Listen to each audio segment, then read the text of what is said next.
उत्तराखंड में इन दिनों केदारनाथ विधानसभा पर उपचुनाव चल रहा है और भारतीय जनता पार्टी और कांग्रेस दोनों ही सीट को जीतना चाहते हैं। हमारे साथ बात करने के लिए पूर्व मंत्री और कांग्रेस नेता हरक सिंह रावत जी हैं। जानते हैं उनसे कि ये सीट कितनी महत्वपूर्ण है कांग्रेस के लिए। अभी आपने बद्रीनाथ जीता, उससे पहले आपके संगठन जो मिलजुल के चुनाव लड़ा, यूपी में आपने अयोध्या जीता, उसके बाद केदारनाथ है। इसको जीत पाएंगे आप लोग? कोशिश है?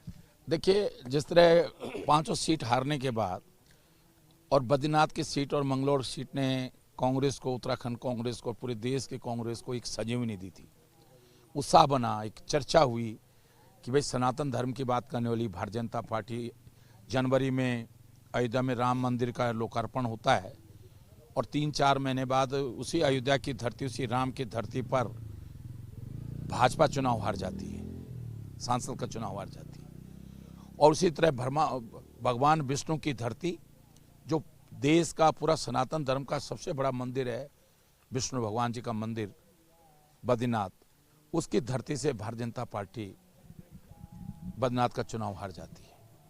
इसलिए आज जहां भारतीय जनता पार्टी के लिए ये चुनाव, केदारनाथ का चुनाव, दो कारणों से, एक तो उन्हीं की पार्टी की विधायक की मृत्यु के बाद ये चुनाव सीट खाली हुई है और दूसरा केदार धाम का जो महत्व है उसके कारण उनके लिए तो महत्व है ही है।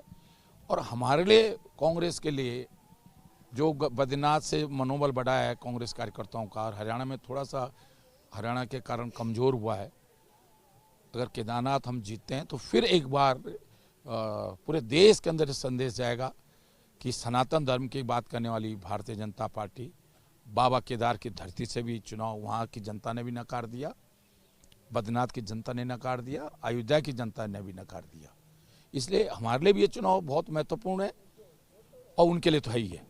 तो ये मैं तो सोचता हूँ कि धामी की कुर्सी भी इस चुनाव पर निर्भर है। मैं आज आपको बता रहा हूँ, आप देख लीजिएगा, अगर ये चुनाव भाजपा हारती है तो धामी की कुर्सी गई। 5-5 मंत्री उन्होंने लगा रखे हैं, तमाम विधायक यहाँ पर मौजूद हैं, मशीनरी का पूरा इस्तेमाल हो रहा है। ऐसे में कैसे जीत पाओगे आप चुनाव? अब देखिए, कई बार क्या होता है कि ज़्यादा बिल्लियों में जो है चूहे नहीं मारा करते हैं।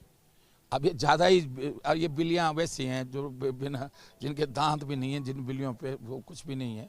लेकिन अगर सरकारी मशीनरी का दुरुपयोग अगर करे, देखो मंत्रियों के तो बस का कुछ है नहीं। मैंने पहले भी कहा कि इनके बस का कुछ नहीं, इनके कहने से कौन वोट देगा, मुझे आप बता दो जरा, एक आदमी बता दो इनके कहने से क्या कर लेगा। लेकिन अगर धन बल सरकारी मशीनरी में छेड़छाड़ करेंगे हरियाणा की तरह, और बहुत सारे उदाहरण देश के अंदर, तो फिर मैं नहीं कह सकता। लेकिन अगर ये स्वच्छ चुनाव हुआ, निष्पक्ष चुनाव हुआ और जनता के हिसाब से चुनाव हुआ, तो भारतीय जनता पार्टी इस चुनाव को नहीं जीत पाएगी।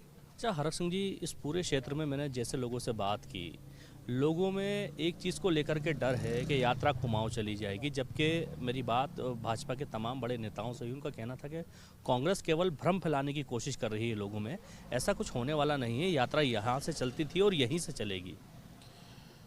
अब मैं इस पर अगर कोई बात करूंगा तो ये क्षेत्रवाद की बात हो जाएगी। लेकिन आज ये अफवाह फैली है, मैं कह रहा हूँ थोड़ी देर के लिए अफवाह ही है।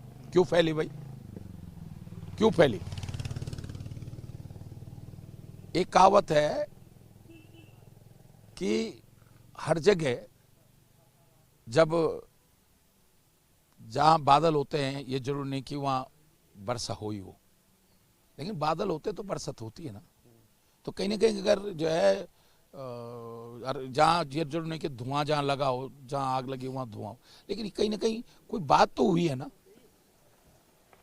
यात्रा जो चरमराई है, जो आपने रजिस्ट्रेशन कराया है, और लोग पागल थोड़ी हैं, लोगों ने मालूम कि इस केस के जो ट्रैवल एजेंट हैं उनको अधिकारियों के द्वारा क्या कहा गया, ऑर्डर नहीं था कहीं, लेकिन वर्बली कि भाई रजिस्ट्रेशन यहाँ तो नहीं हो रहा। आदमी जो बम्बई से आ गया, जो कलकत्ता से आदमी हरिद्वार आ गया, और जब उसको 3-3 दिन वहाँ रुक रहा है, रजिस्ट्रेशन नहीं हो रहा, फिर उसको ट्रैवल एजेंटों के द्वारा, एजेंसियों के द्वारा ये कहा जा रहा है कि भाई तुम यहाँ तो नहीं हो पाएगी तुम्हारी यात्रा, लेकिन यहाँ चले जाओ तुम। अचानक कोई बात, कुछ तो हुआ है ना। ये हरक सिंह रावत थोड़ी कह रहा है, ये कांग्रेस से थोड़ी कह रहा है, ये तो कहीं ना कहीं जनता कह रही है। और जनता के ये व्यापारी कह रहे हैं, उनको नहीं मालूम क्या। एक चीज सुनो, जो जिसका गुप्तकाशी के मठ में होटल है, बद्रीनाथ, सोनपत या तिलवाड़ा में या सीतापुर में, रामपुर में होटल है, गौरीकुंड में जिसका होटल है, बद्रीनाथ में, केदारनाथ में जिसका होटल है, उनका ट्रैवल एजेंटों से उनका संपर्क नहीं होता क्या?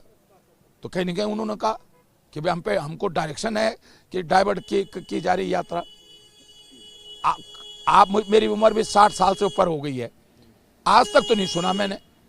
उत्तर प्रदेश मुलायम सिंह जैसी सरकार है, जो उत्तराखंड राज्य के उस पर जिसने गोलियां चलाई, उस सरकार के बारे में भी नहीं कहा गया कि 1994 में उस सरकार के बारे में भी नहीं कहा गया कि इसने डाइवर्ट की यात्रा।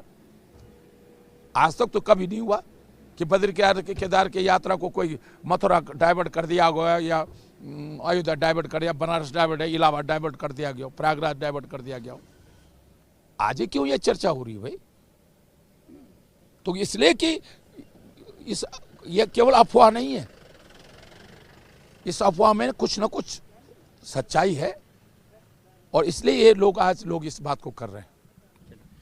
हमारे साथ बात करने के लिए उत्तराखंड कांग्रेस के वरिष्ठ नेता हरक सिंह रावत थे, जिन्होंने कहा कि क्षेत्र के लोगों की नाराजगी भारतीय जनता पार्टी के खिलाफ इस बात को लेकर है कि यहाँ से यात्रा डाइवर्ट करने की बात सामने आई, लेकिन तमाम भाजपा के नेताओं ने इसको सिरे से नकारा है। उनका कहना है कि इस प्रकार का भ्रम केवल इसलिए फैलाया जा रहा है कि चुनाव के समय कांग्रेस अपने लिए वोट के रूप में इस नाराजगी को तब्दील कर सके, लेकिन फिलहाल ऐसा कुछ भी होता दिखाई नहीं दे रहा है।